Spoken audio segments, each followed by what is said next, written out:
I'm Harville Hendricks, I'm Helen McKelly Hunt, and you are listening to The Soul of Life. which is awesome. We know you'll enjoy it. I was reasonably functional sexually. I thought there's got to be more here. And sure enough, there is more. Today on The Soul of Life, I speak with Dr. Betty Martin, who's had her hands on people professionally for over 40 years. First as a chiropractor, then as a certified surrogate partner, sacred intimate, and somatic sex educator. Oh, this is what my body feels like. This is how my body works. This is the feelings that come up in states of high arousal. This is what I tend to do with that. This is where the tears are. This is where the joy is. Betty and I talk about the importance of getting to know your own body and your own sexuality. One thing that came out of that experience was noticing that my sexuality and eroticism belonged to me.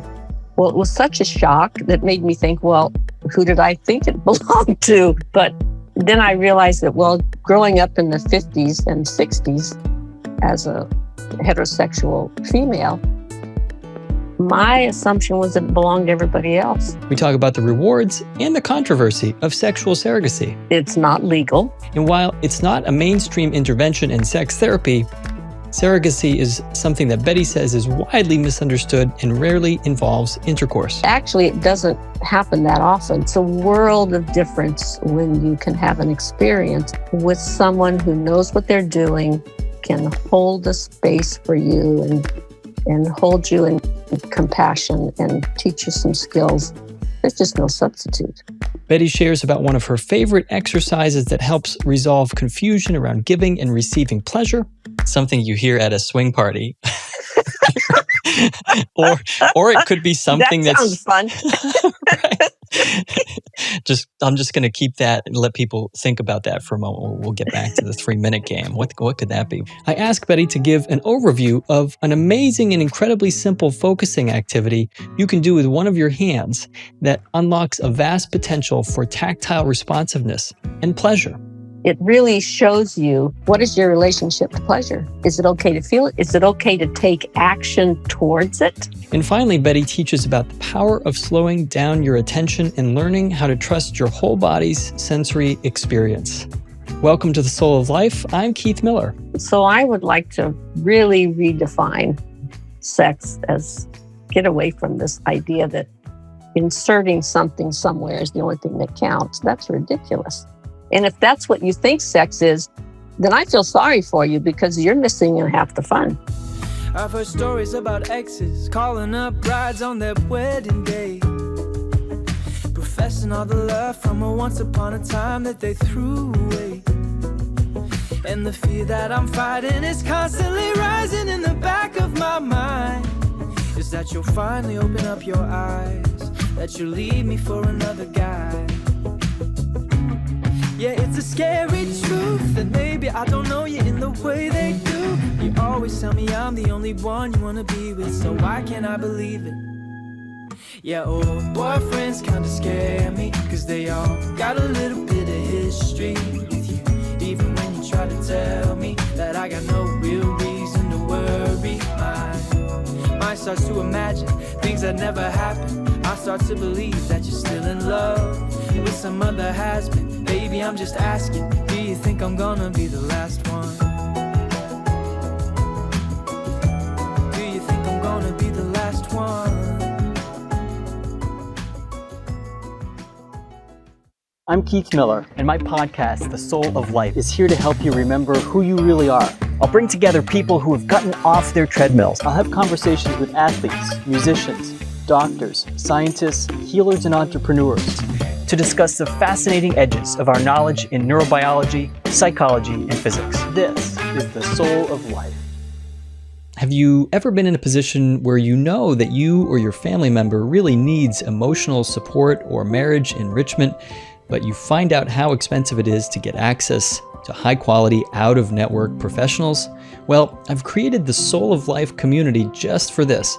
At community.souloflifeshow.com, you can join for free and be part of a network of caring and supportive people having conversations that can bring healing to your soul. It's there that you'll find access to psychoeducational courses to deal with stress, anxiety, and relationship conflict. For example, right now I'm offering a 7-week immersive course for couples called Mindful Marriage that walks people through a mindfulness-based stress reduction curriculum I designed that really gives couples in conflict a map towards stability, trust, and deeper intimacy. Just go to community.souloflifeshow.com, check out the courses, and join for free to be part of the Soul of Life community of learners and soul seekers.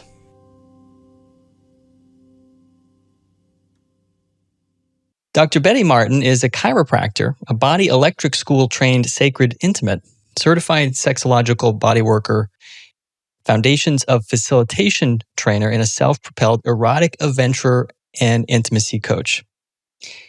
She's had 30 years of hands-on professional experience, first in therapeutics with chiropractic, somato-respiratory integration, educational kinesiology, Reiki, neuro-emotional integration, and later in body-based erotic education, including sensual massage, Taoist erotic massage, Kashmiri tantric massage, and sexological bodywork. Betty Martin, great to have you here. How are you? Thank you. I'm well. Thank you. Thank you. I'm delighted to speak with you about some topics that I think some people, including myself, don't always get to talk openly about. Terrific. I get to talk about all kinds of things all the time. You're the one. Yes. Yes. I was sharing before with you that I work a great deal with couples, and sex is one of the things that I work with. And as some people may know, is some of my listeners are therapists, and so they, we'll try to avoid some lingo here today. But some listeners are maybe their eyes may be wide open to the range of menu choices on the field of sexology and sexual therapy. And where you fall on that, maybe outside of some listeners' menu choices, but you have a wonderful range of experiences and comfort level. You described yourself as growing up in a touchy-feely hippie family or community, I guess. That's my generation. I feel very lucky. Yeah. Yeah, and you're a teacher. You mentioned that you got clarity.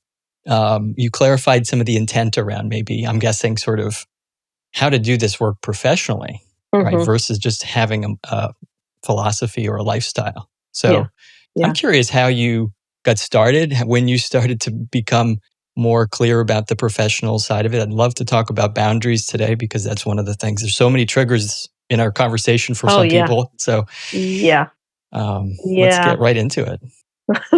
Well, how long do we have? Exactly. Well, knowing you, we'll take it slow. That's right. We'll take as long as we darn well please. Right. I'm a mom and a grandma. I was a chiropractor for about 30 years. I've retired from that. And while doing that, in my mid-40s, I took a workshop in women's sexuality from the Body Electric School. And I was reasonably functional sexually. I thought there's got to be more here. And sure enough, there is more. And the workshop was not about sex per se, but it was about exploring who we are as erotic beings in a broader sense of eros. And it was essentially about going within our bodies to find out, this is what my body feels like. This is how my body works. This is the feelings that come up in states of high arousal. This is what I tend to do with that. This is where the tears are. This is where the joy is. And this is what it kind of made me rethink the question of what is eros, which I don't think I ever been asked before that. So it was a very personal journey. It wasn't about sex technique or something like that. It was who am I as an erotic being, and what is my body capable of, and what happens when I experience these things. So it was a journey that I went on for a number of years, starting with the workshop and then with following workshops and then meeting regularly with cohorts and just experimenting a lot. And one thing that came out of that experience was noticing rather suddenly that my sexuality and eroticism belonged to me. Well, it was such a shock that made me think, well, who did I think it belonged to? Like, of course it belonged to me. But then I realized that, well, growing up in the 50s and 60s as a heterosexual female, my assumption was that it belonged to everybody else. I was supposed to be sexy the way somebody wanted me to, or I was supposed to want what I was supposed to want, and I was supposed to not want what I didn't, and I was supposed to be responsive to someone else's desire. And so taking all that back into my own ownership was quite a big aha. There are lots of other ahas, but that was a big one. Yeah. And so then after some years of exploring this with other people and just learning a heck of a lot about sexuality and eros, I decided I wanted to offer some of those experiences to other people. And so I closed my chiropractic office and I moved into the city. I was living in a small town, moved into the city and opened a new studio where I did what I call sacred intimate work. And the word sacred intimate was developed by Joseph Kramer, who was the original founder of the Body Electric School. And there's some minor training for it, but it's mainly taking people, guiding people through erotic experiences that are useful for them and help bring more awareness and more skill and more emotional healing around eros. And it's not legal because you might be interacting with somebody in a sexual way, or you might not be. It just depends on the client. Mm-hmm.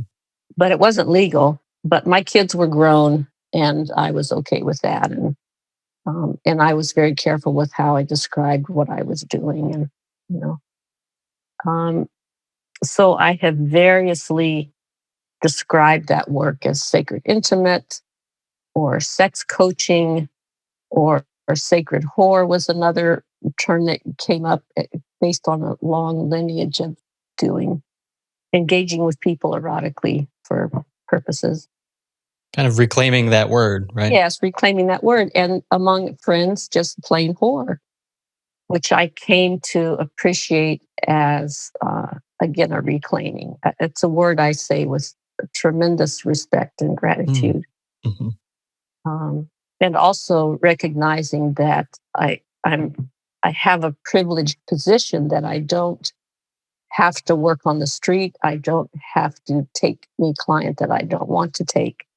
Mm-hmm. So I realize that that's a privileged position as far as sex work goes. But as far as the law went, it wasn't legal. Yeah. And I was okay with that. And so on the one hand, I had clients who I was doing sex coaching with that were very, very careful, very slow. We were always clothed. We would do exercises about embodiment and setting boundaries and asking for what you want, and all these basic skills, which are really not about sex, but they have a tremendous effect on your sexual experience. Of course they do. And I learned that most of the problems people have with sex are really not about sex. They're about learning how to be happy in your own skin, learning how to relax, learning how to notice what you want and trust it and communicate it, knowing how to respect your own boundaries, knowing how to respect somebody else's boundaries, being comfortable with your own experience of pleasure, knowing how to receive a gift, how to give a gift. You have a very full menu choice of menu for how you serve people and how you help facilitate healing. Yeah. Yeah, I also had spent about 30 years learning and practicing and teaching peer counseling, Hmm. co-counseling.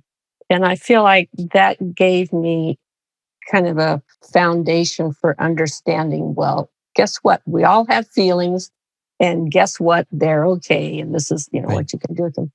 Right. And I'm not a therapist. You couldn't pay me enough to be a therapist. Like, that is a responsibility I do not want. And I respect the skill of therapists. And there's lots of different ways that people need help. Yeah. Yeah. Let's talk about your latest contribution. Your body of work includes something called the Wheel of Consent, and also an adaptation of something called the 3-minute game, which I think could be something you hear at a swing party, or it could be something That sounds fun. right. I'm just going to keep that and let people think about that for a moment. We'll get back to the 3-minute game. What could that be? Well, it's quite interesting, and so again, there's a whole range of ways that your teaching can be used with sort of what we could say maybe G-rated and all the way up to, if we have to say, X-rated. Absolutely. So tell me a little bit about the Wheel of Consent. Well, actually, I want to start with the 3-minute game because that's Sure. where the Wheel of Consent started. Great. So at one of these workshops that I was going to those years, that we learned a game called the 3-minute game. It was developed by a man named Harry Faddis, who's a therapist.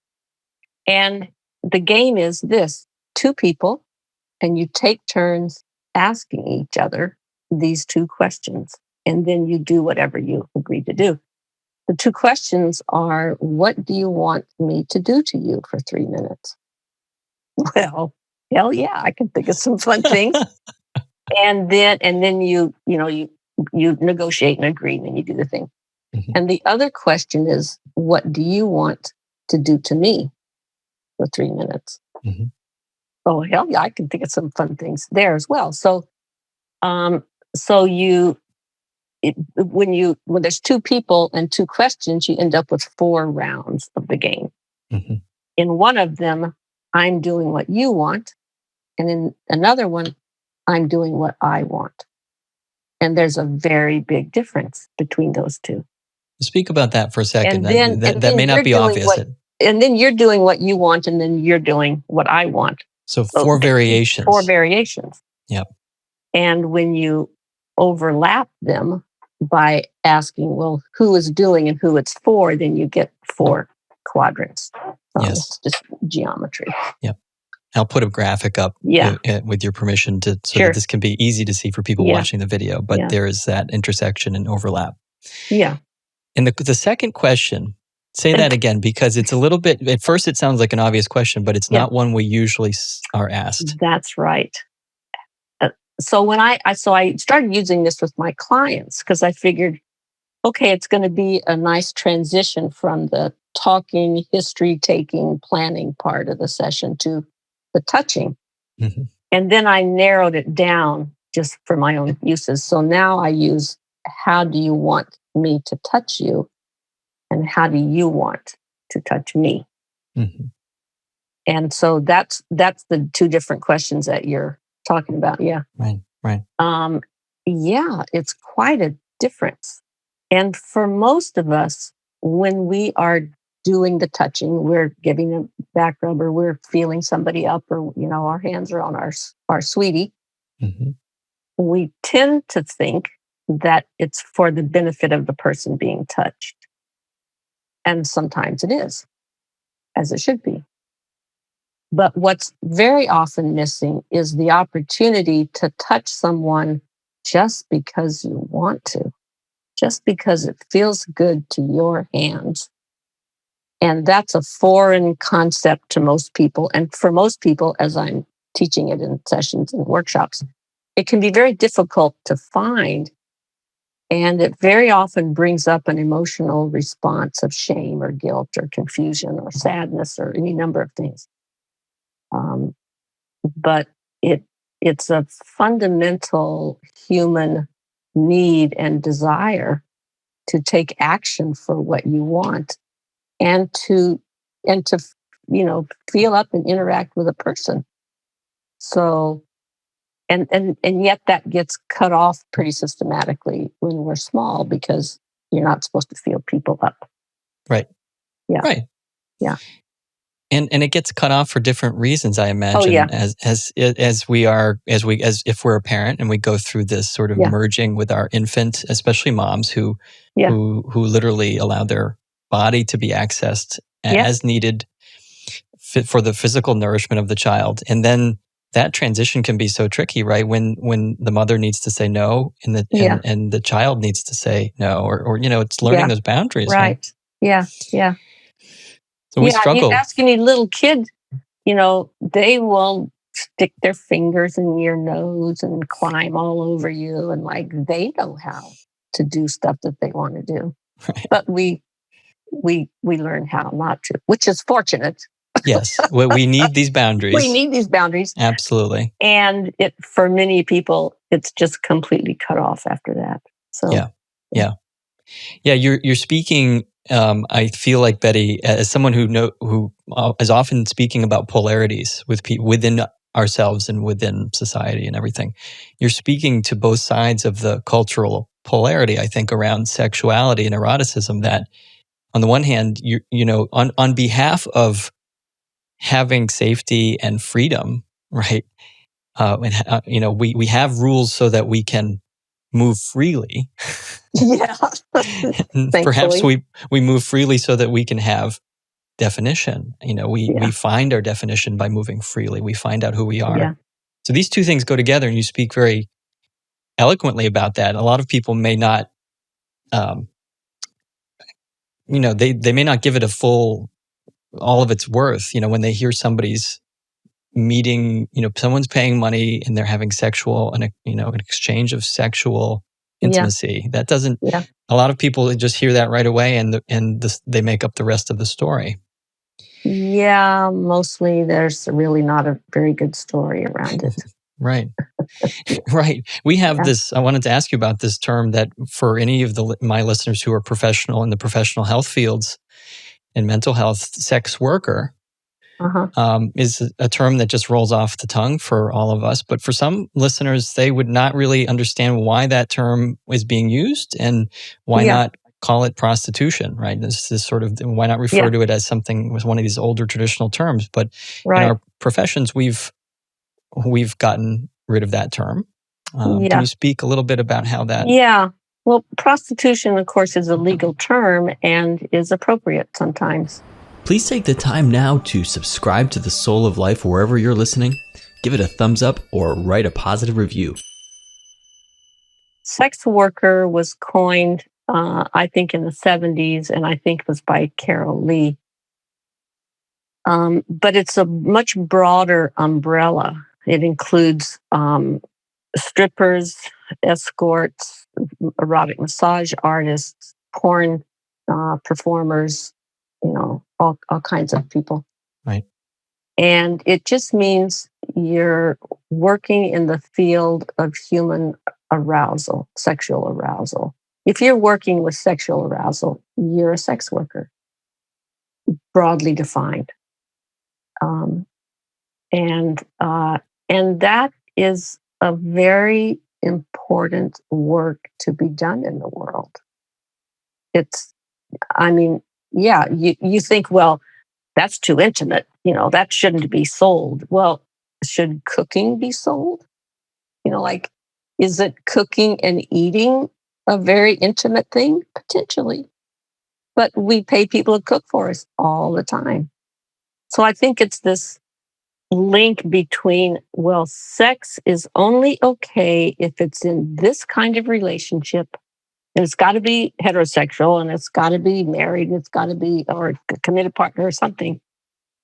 And it's simply not true. Let's go back to the wheel of consent a little bit and talk about, what do you see as what typically happens when someone has confusion?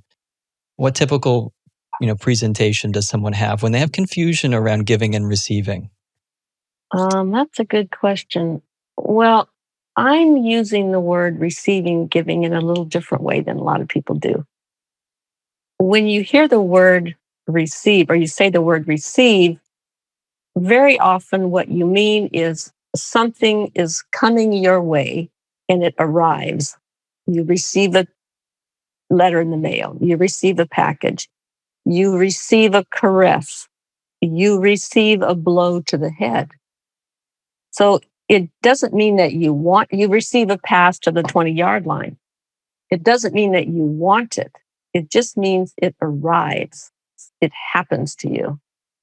So you could receive unwanted touch. So that's one use of the word receive.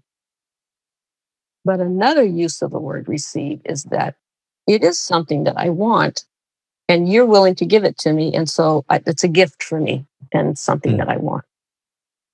But now there's a problem, because maybe what I want is for you to give me something, a back rub, for example, or some peaches from the tree in your yard or something.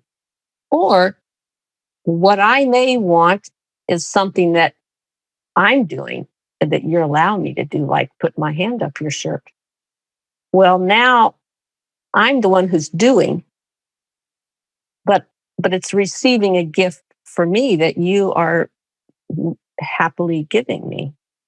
Now, and one use of the word we have, receive, means it happens to me whether I want it or not.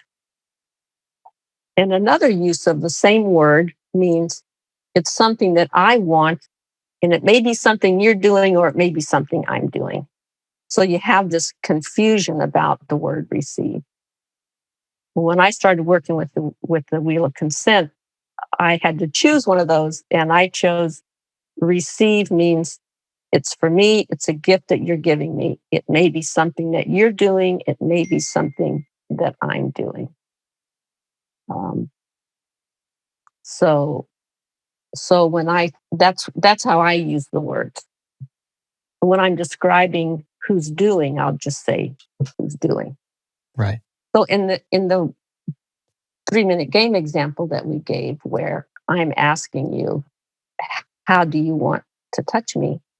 And maybe you want to play with my hair, for example. So you're reaching over, you play with my hair. You're the one who's doing, but I'm the one who's giving a gift.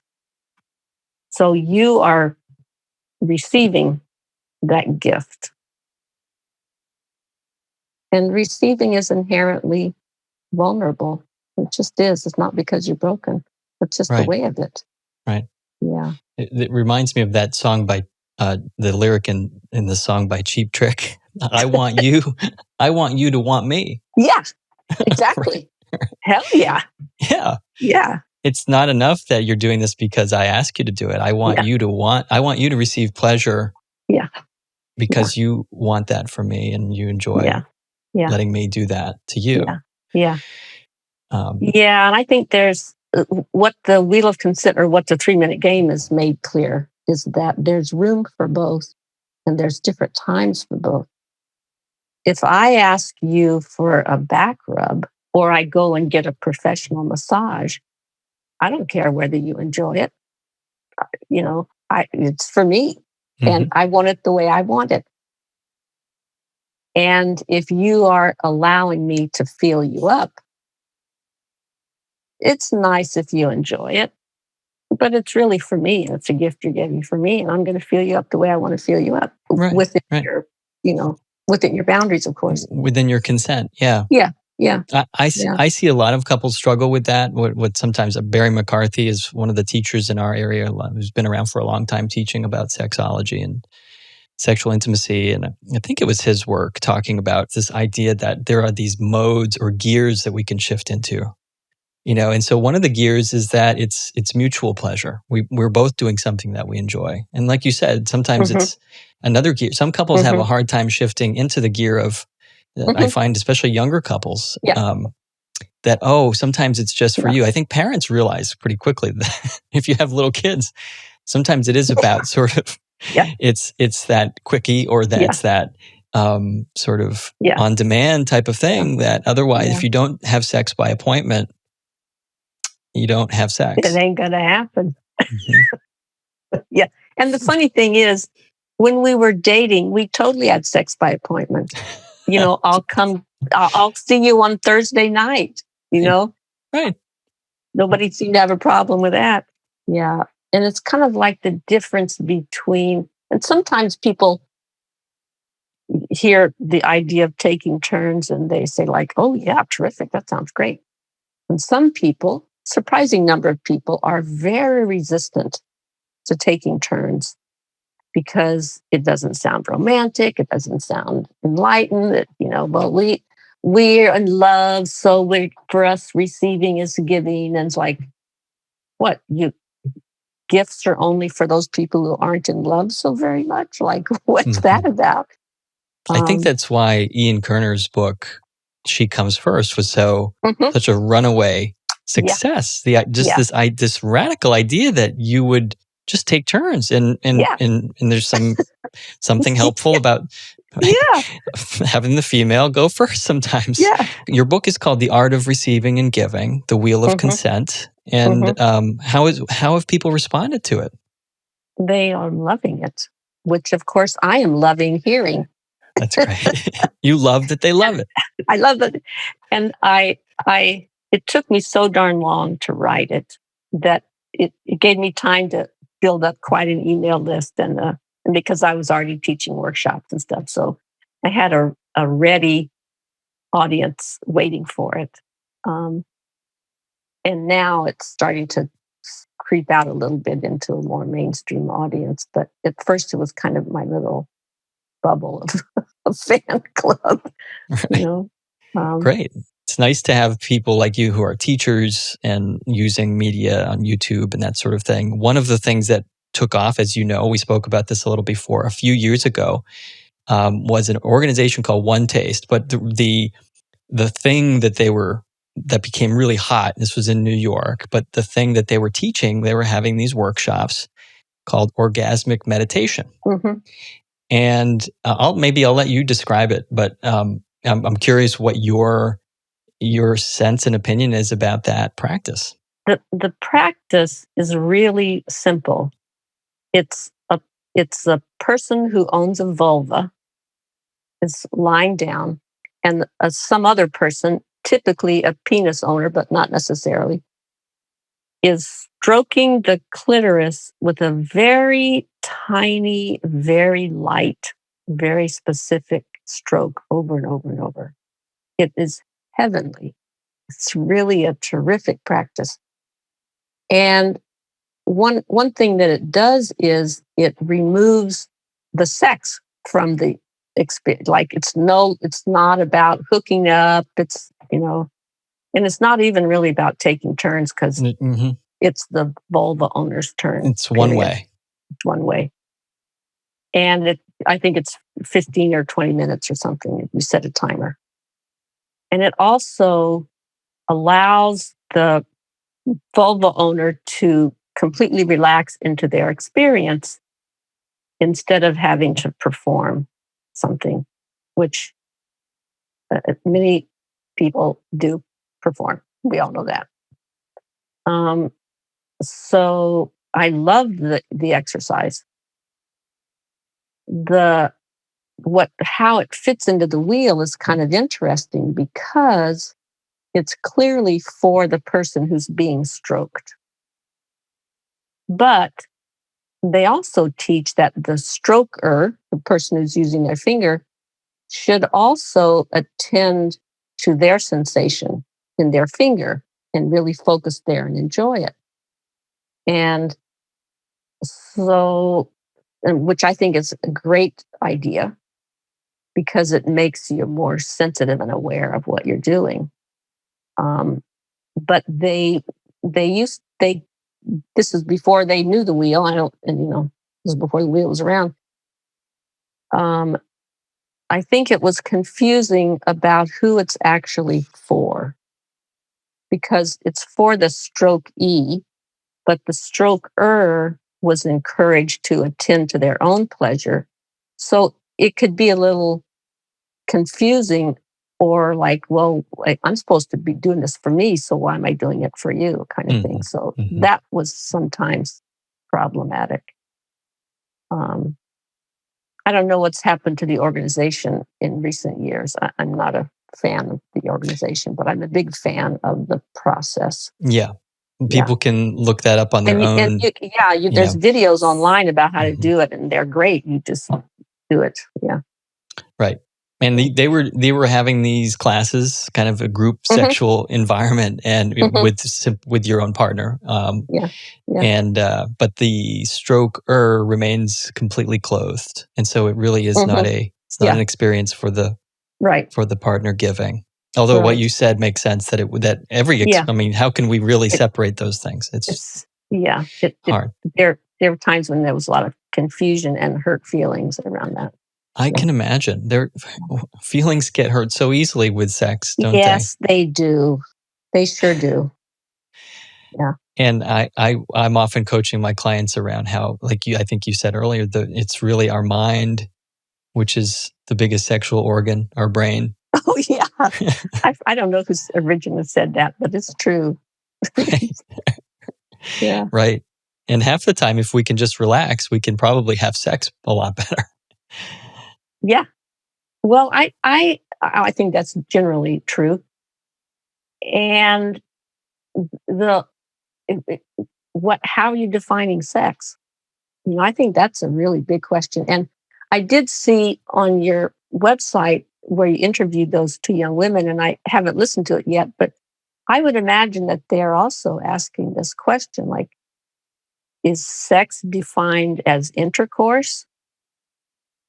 And if that's the case, what if you're not a penis vulva pair? What if you're some other configuration? And what if you're not having intercourse? Or what happens if intercourse is not on the table? Or what happened? So I would like to really redefine sex as get away from this idea that inserting something somewhere is the only thing that counts. That's ridiculous. And if that's what you think sex is, then I feel sorry for you because you're missing half the fun. You're missing out a lot. Yeah. Yeah. There's a resource out there. I'm not sure if you're familiar with it. It's called OMG Yes. Mm-hmm. I haven't seen it. Which is really just a guide for these producers have put together a series of videos that you can subscribe to, and the person that recommended it to me was also a therapist and was talking about how they use it with their clients, and it's really just women showing how they touch their vulva and great, and the different ways they use their fingers. Oh, cool. And for some people, that is just mind-blowing. They're using vibrators all the time. They really don't have a sense of what their hands can do. Yeah. I told one client the other day, maybe keep the vibrator off for a month and learn. See what you find. See what you find. And then it might be easier for you to be open to your husband who may struggle to be relaxed with his hands or not even using his hands. So we have these boundaries that we come up, or rules that we have. So many fun ways to explore. I wonder if you would lead us in the exercise that you developed, speaking of hands and fingers, and what a wonderful, I like to say, antenna that are, and I really want to thank you for this, as I teach meditation and letting people use this idea that their hands or whatever body part they're focusing on. By the way, some people can orgasm with touching random body parts. Sure. Well, of course. It really just depends on your level of focus and attentiveness. And I think we need to just chill on this over focus on genitalia. I mean, genitals are terrific. I mean, thank goodness we have them. And there is so much more to a full erotic expression of being able to move and touch and explore and play and experiment. And, you can have sex and not even be in the same room, So, And the more we focus on our genitals, then we sort of act like, well, their job is to get me off or to get them off, or to, it's like now they have a job to do. And I think that's a terrible loss of potential joy. the hands meditation, rather than go all the way through it, because I don't think we really have time, I'll describe it, and then you can also see it on my website at bettymartin.org. But it's essentially lean back and put a pillow or a towel in your lap, and then take some random object like a pen, for example. And when you start to, you pick it up and you know immediately what it is. Okay, it's a pen. And then you stay there a little longer and you use your hands to explore it. And you find, okay, it's sharp here, it's smooth here, it's bumpy here. Maybe it's soft or fuzzy, or maybe it's warm or cool. You just notice whatever you notice. And you bring your attention back to your hands over and over and over, because your mind will wander.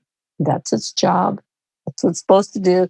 And then you bring it back and you attend to the sensation in your hands and stay there for a few more minutes, and you'll notice that it becomes very interesting. And what happens is that the item itself kind of fades away. And you notice that, oh, there's this sensation in my hand. So the attention moves from the item to your hand. And you notice that, oh, it feels pleasant. That's nice. I can scratch it here. I can tickle it. I can use different parts of my hand. So I'm here. You can't see me, but I'm here tickling my fingers,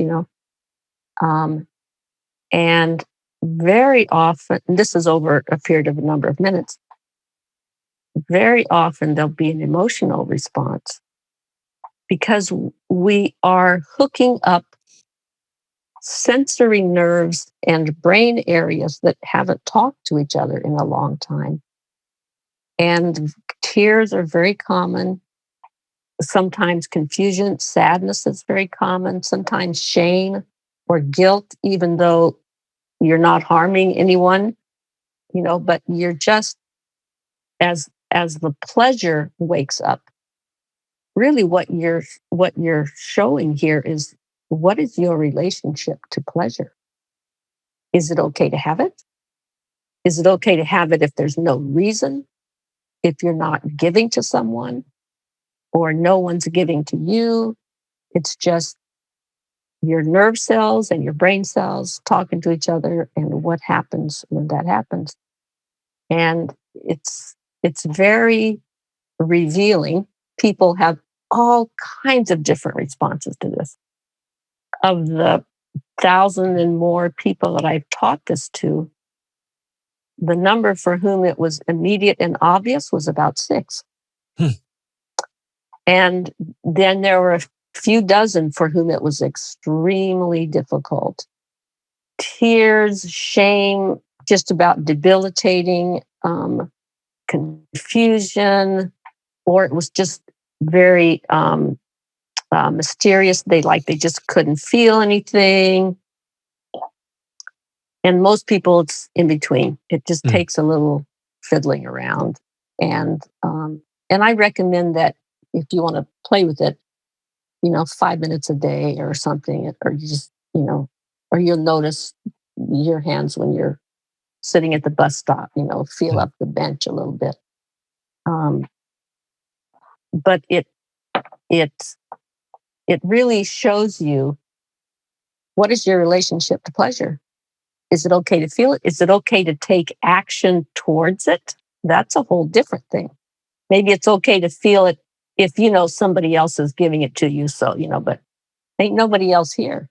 Yeah, we get confronted right away with the stories we're making up about our actions. Yeah, it's quite interesting. And these, I'll encourage people to follow the link on, and I'll put a link to it so people can sit and do the exercise. Yeah. Your prompts are very sort of hypnotizing, like a meditative, very relaxing, and so that helps. I think to have someone else's nervous system, you as the guide, to be in that calm place, it can help our own nervous system.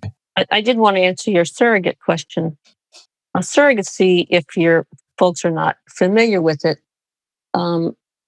Masters and Johnson, back in the whenevers they were, I forget, 60s, I think, they were developing these exercises for couples.